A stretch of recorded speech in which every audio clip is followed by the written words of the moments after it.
Hi friends, നമ്മുടെ ചാനലിലേക്ക് എല്ലാവർക്കും സ്വാഗതം. ഇപ്പോൾ വൈറലായിക്കൊണ്ടിരിക്കുന്ന സോഷ്യൽ മീഡിയയിലും ഫേസ്ബുക്കിലൊക്കെ നൂൽ പൊറോട്ട കേട്ടോ. അപ്പോൾ അതാണ് ഞാൻ ഉണ്ടാക്കാൻ പോണത്. അപ്പോൾ അത് സിമ്പിളായിട്ട് ഉണ്ടാക്കാം. അതിനധികം സാധനങ്ങളും വേണ്ട. നമ്മൾ മൈദപ്പൊടി വെച്ചിട്ടാണ് ഉണ്ടാക്കുന്നത്. നമുക്ക് ഗോതമ്പ് പൊടിയിലും ഉണ്ടാക്കാം. അപ്പോൾ നമുക്കത് 4 മണി പലഹാരമായിട്ട് കഴിക്കാം. പിന്നെ കറി ഇല്ലാതെയും കഴിക്കാം, കറി കൂട്ടിയിട്ടും കഴിക്കാം. വളരെ സിമ്പിളാണ് കേട്ടോ. നമുക്ക് നേരെ വീഡിയോയ്ക്ക് പോയാലോ. അപ്പോൾ നമ്മളിത് നൂൽ പൊറോട്ട ഉണ്ടാക്കാൻ തുടങ്ങുകയാണ്. അതിന് വേണ്ടിയിട്ട് കൂട്ടാൻ വേണ്ടിയിട്ട് ഈ കപ്പിലാണ് നമ്മൾ മൈദപ്പൊടി എടുക്കുന്നത്. 2 കപ്പാണ്. അപ്പോൾ നമ്മൾ ആദ്യം മിക്സിയുടെ ജാറിലേക്ക് ഇതിൽ 2 കപ്പ് മൈദപ്പൊടി ഇട്ട് കൊടുക്കുകയാണ്.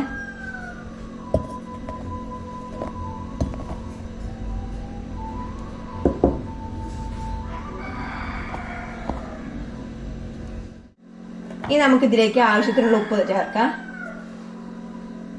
പിന്നെ കുറച്ച് പഞ്ചസാര. പൊറോട്ട നല്ല ഗോൾഡൻ കളർ ആയിരിക്കാൻ വേണ്ടിയിട്ടാണ് കേട്ടോ. ഇനി നമ്മളിതിലേക്ക് 1 ടീസ്പൂൺ സൺഫ്ലവർ ഓയിലാണ് ഒഴിക്കുന്നത്. ഇനി നമുക്കിതിലേക്ക് ഒരു മുട്ടയും കൂടി പൊട്ടിച്ചൊഴിക്കാം കേട്ടോ. ഇനി നമ്മൾ മുട്ട പൊട്ടിച്ചൊഴിക്കുന്നതിന് മുന്നേ ഈ മാവൊന്ന് മിക്സ് ചെയ്തെടുക്കണം കേട്ടോ. അപ്പോൾ നമ്മളിപ്പോൾ വെള്ളം ഒഴിക്കുന്നത് മാവ് എടുത്ത് അതേ അളവിൽ തന്നെയാണ് കേട്ടോ വെള്ളം ഒഴിക്കുന്നത്. അപ്പോൾ നമുക്കിതൊന്ന് മാവൊന്ന് മിക്സ് ചെയ്തെടുക്കാം. അതാണ് മാവ് ഈ പരുവത്തിലാക്കി എടുത്തിട്ടുണ്ട്. ഇനി നമുക്കിതിലേക്ക് ഒരു മുട്ട പൊട്ടിച്ചൊഴിച്ചിട്ട് ഒന്നും കൂടി ഒന്ന് മിക്സ് ചെയ്തെടുക്കാം.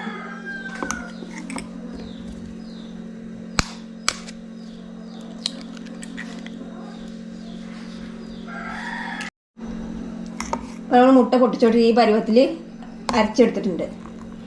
അപ്പോൾ നമ്മൾ ഇനി ഇത് നൂൽ പൊറോട്ട ഉണ്ടാക്കാൻ പോവുകയാണ്. ഇനി നമുക്കിതിൽ വേണമെങ്കിൽ ഈസ്റ്റോ അപ്പകാരം വേണമെങ്കിൽ ഒക്കെ ചേർക്കാം. അപ്പം ഞാൻ ഇതിലൊന്നും ചേർക്കണില്ല, പെട്ടെന്ന് ഉണ്ടാക്കിയെടുക്കുകയാണ് കുട്ടികൾക്ക് ഉണ്ടാക്കി കൊടുക്കാൻ വേണ്ടിയിട്ട്. അപ്പോൾ നമ്മളിതാ മാവ് ഇപ്പോൾ ബൗളിക്ക് മാറ്റിയിട്ടുണ്ട്. ഇനി നമ്മൾ നൂൽ പൊറോട്ട ഉണ്ടാക്കാനായിട്ട് ഉപയോഗിക്കുന്ന കവറാണ് കേട്ടത്.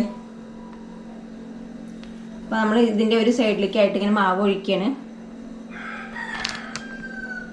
അപ്പോൾ കവറിൽ ആവശ്യത്തിനുള്ള മാവ് ഒഴിച്ചു കൊടുത്തിട്ടുണ്ട് കേട്ടോ. ഇനി നമ്മൾ ഈ കവറിൻ്റെ അറ്റത്തായിട്ട് ഒരു ഹോൾ ഇട്ട് കൊടുത്ത ശേഷം ഇതിലൂടെയാണ് നമ്മൾ നൂൽ പൊറോട്ട ഉണ്ടാക്കിയെടുക്കണത്. അപ്പോൾ നമുക്ക് ഇനി പൊറോട്ട ഉണ്ടാക്കിയെടുക്കാം. അപ്പോൾ നമ്മൾ ചട്ടി നന്നായി ചൂടായി വന്നപ്പോൾ എണ്ണ പറ്റി കൊടുത്തിട്ടുണ്ട്. ഇനി നമുക്ക് അതിലേക്ക് മാവ് ഒഴിച്ചു കൊടുക്കാം.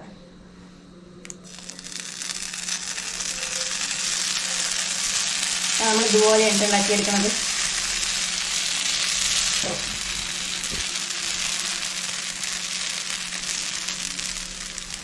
അപ്പം നമ്മൾ ഒരു സൈഡ് വെന്ത് വന്നിട്ടുണ്ട് കേട്ടോ. നമുക്ക് ഇനി ഇതിൻ്റെ മുകളിൽ കൂടെ കുറച്ച് സൺഫ്ലവർ ഓയിൽ ഒന്ന് ഒഴിച്ചു കൊടുക്കാം. അതിന് ശേഷം ഒന്ന് മറിച്ചിട്ട് കൊടുക്കാം.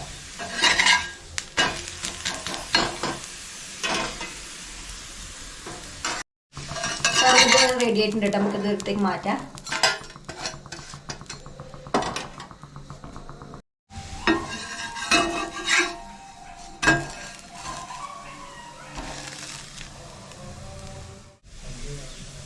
അപ്പോൾ നമ്മുടെ അവസാനത്തെ നൂൽ പൊറോട്ട റെഡി ആയി വന്നിട്ടുണ്ട്.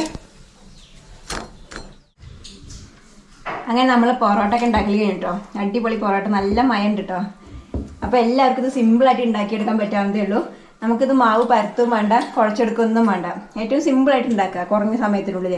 നമുക്ക് കുട്ടികളൊക്കെ പെട്ടെന്ന് വിശക്കുന്നു പറഞ്ഞ് കരഞ്ഞാലൊക്കെ നമുക്ക് പെട്ടെന്ന് ഉണ്ടാക്കിയെടുക്കാവുന്നതാണ്. പിന്നെ എല്ലാവരും ഒന്ന് ട്രൈ ചെയ്ത് നോക്കിയിട്ടൊന്ന് കമൻറ്റ് അറിയിക്കുക. കൂടാതെ എൻ്റെ ചാനൽ സബ്സ്ക്രൈബ് ചെയ്യാനും മറക്കരുത്.